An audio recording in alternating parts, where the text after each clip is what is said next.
My hometown is in a very remote mountainous area in the south. There might just be one dot on that map. Young people are running out. A village where only the elderly and some left-behind children are left. I moved to the city with my parents when I was about 10.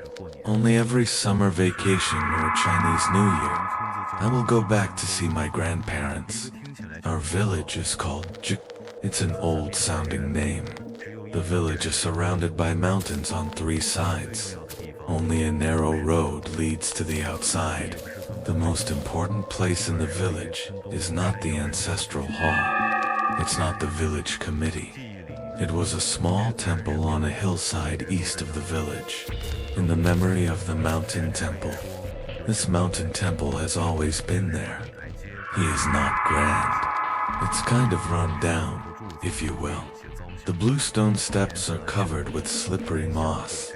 The wooden pillars of the temple itself are a bit rotten, dark color, but the incense is very strong, especially in recent years.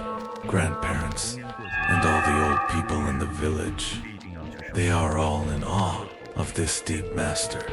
Holidays, on the 15th day of the first lunar month, you must go to the incense shop, kowtow, and offer tribute.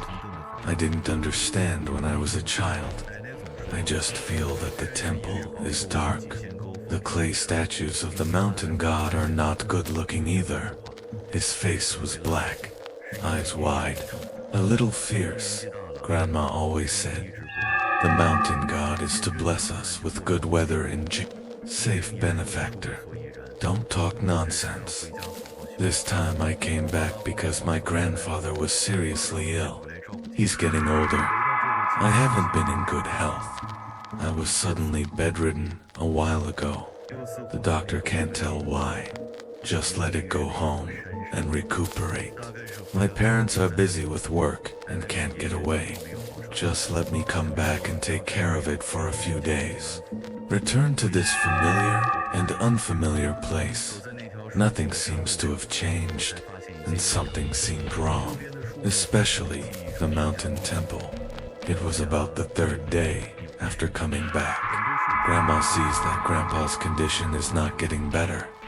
Just say that you want to stand in the temple and ask for a peace blessing for Grandpa. I'm fine too. I went with him, walking on that familiar mountain path. I just noticed something strange. The trees by the roadside seemed thicker than I remember. More, twist a lot of water, branch. Both exhibit an unnatural bending angle, like struggling in pain. There was a strange smell in the air, not the usual scent of vegetation in the mountains. It's a mixture of moist soil, decaying plants, and a faint whiff of rising. Grandma seems to have no difference, stepping but firmly up in front of the mountain temple. I'm more convinced of how I feel. The temple itself appears to have been renovated, but not in the modern sense, but in an older and coarser way. There seems to be something dark painted on the wall, like time. Dry blood mixed with soil. I shake my head. I think I must have read it wrong. It's because the light is too dim. The incense at the entrance of the temple is indeed more prosperous than before, in a huge incense burner, filled with dense incense. Smoky. It's almost impossible to see the inside of the temple, but it's the tributes that send shivers down my spine. In the past, I remember that everyone offered fruit, dim sum rice wine, but now what's on the table? It's weird, except for regular apples, oranges in plates of dark red, sticky stuff, like raw internal organs, and some little straw men tied with black thread. It still seems to have hair stuck to it. Last side, there were even a few birds that died miserably, messy feathers, staring at the sky with empty eyes. Grandma, what is this offering? I can't help but whisper. Grandma looked back at me. Eyes are a little dodgy, a little fanatical. Mountain gods like these two. If it is said to be a new city, it will be offered at 0. The more special, the more it looks like a new city, the more the mountain god will bless me. His voice was very low, like sharing some secret, and I felt sick. But watching Grandma religiously take out the box and light it, kneeling on the futon and chanting words, I can't say anything. I stood by, trying to see the mountain statue. Smoky. That face. It doesn't seem to be the same as what I remembered. I just felt fierce before. Now there is one more. Unspeakable weirdness. The eyes seem to stick out more. The corners of the mouth seem to rise slightly, forming a stiff and twisted smile. And I always feel that those clay eyes seem to be. I must be so tired. In addition, the light in the mountains is not good. I console myself. Grandma is done. From the temple pillar one is always taciturn. Sallow-faced old man. He held a red cloth bag in his hand. It is said to be a blessing of peace. Carefully put it in my arms. On the way down the mountain, I asked my grandmother, Grandma, the mountain god we worship, which fairy is it? Do you have a name? Grandma stops, looking back at the temple on the mountain. They're getting lower. What's the name? It's called Mountain God. Why do you care so much? Newtown is fine. Don't ask around. His reaction was strange, like a taboo. When I got home, Grandma gave Ping and a blessing, stuffed under Grandpa's pillow. Strange to say, since that afternoon, Grandpa's spirits seem to be really getting better, although still weak, but at least I can eat a little and say a few words. This makes Grandma even more convinced of the mountain god. Every day, I have to say a few words of blessing from the mountain gods. But my doubts grew deeper and deeper. I can't sleep at night. My mind is full of those weird tributes from the temple. Statue of Washington, twisted smile. I take out my phone. I want to check online about thousands of hooks or mountain gods in nearby mountains. But the signal is pitifully poor, intermittent, and can't open several web pages at all. The next few days, I tried to sideline, ask the other elderly people in the village. I want to know more about the mountain temple, but their reaction was similar to that of Grandma, or be vague, or just let me not ask the children. There was an unquestionable warning in his tone. Only Uncle Wong from the village entrance commissary, an old bachelor with a hard ear. After drinking some wine, tell me a few more words. You ask the mountain temple. He hit a 9, squinting. Inner temple. Hey, it's very smart, but also very evil. Evil door, I quickly asked. That is, he lowered his voice. Getting closer, I heard it wasn't like this before. The previous temple seemed to be offered by the landlord, or some serious fairy. Can't remember. Later probably. Decades ago. There was a famine. Many people in the village starved to death. Who was the village chief at that time? I really can't help it. If you are not sick, you have to go to the doctor indiscriminately. Besides, there's no other way to do it now. Go to the temple to beg. Said that as long as everyone can live, willing to pay any price. And then it started to change. Uncle Wong shivered. The statue in the temple. I don't know when it changed. Public goods are getting weirder and weirder, but that was weird. Since then, although our village is still poor, but no one starved to death. What strange diseases were there outside a few years ago? It seems that they have to wear masks. Stay at home. Not a single person in our village has attained enlightenment. You say, does Shan also bless him to the end? The eyes also show the same as Grandma, a frenzy of fear and dependence. That? What about the price? I asked softly. Uncle Wang's face changed. Did you shake your head violently? No price. Good weather. Be safe. Don't think nonsense. He seemed to suddenly wake up, no longer willing to say more. And he waved me away. Words give me the creeps. Willing to pay any price. This sentence is like a key. Opened up a dark guess in my heart. That night, I had a nightmare. In my dream, I stood in front of the mountain temple again, but the temple became unusually tall and eerie. It's no longer guts and birds on the table. It's a little clay figurine with blurry faces, their posture twisted, like a silent cry. The mountain god statue comes alive. He is no longer a clay sculpture. It's about one person, indescribable, consolidated by a huge shadow of slippery dark green scales. He has no clear facial features, only two bright red lights flickered in the darkness. That's not an eye, more like the entrance to the abyss. He slowly turns the indescribable head. It seems to be, examine me.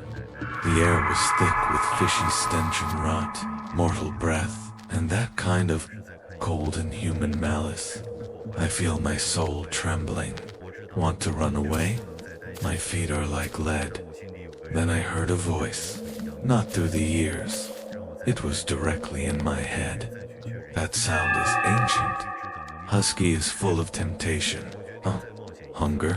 You'll be back soon. Want to? Tribute? I woke up from a nightmare. Sweat all over. Heart pounding. It's still dark outside the window. The mountains are silent. Only the sound of the wind blowing through the trees. Like countless people are whispering. Is Grandpa's condition good or bad? But overall, it doesn't seem to be getting worse. This strengthened the faith of the grandmother and the villagers. They looked at me strangely, like watching an ungrateful outsiders who try to disrupt their peaceful lives. I know I can't stay here any longer, but there is a voice in my heart, tempting me like the devil. Let me before I leave. Have to confirm again. What exactly is in the temple that must be known? I decided to take another risk. Still that excuse.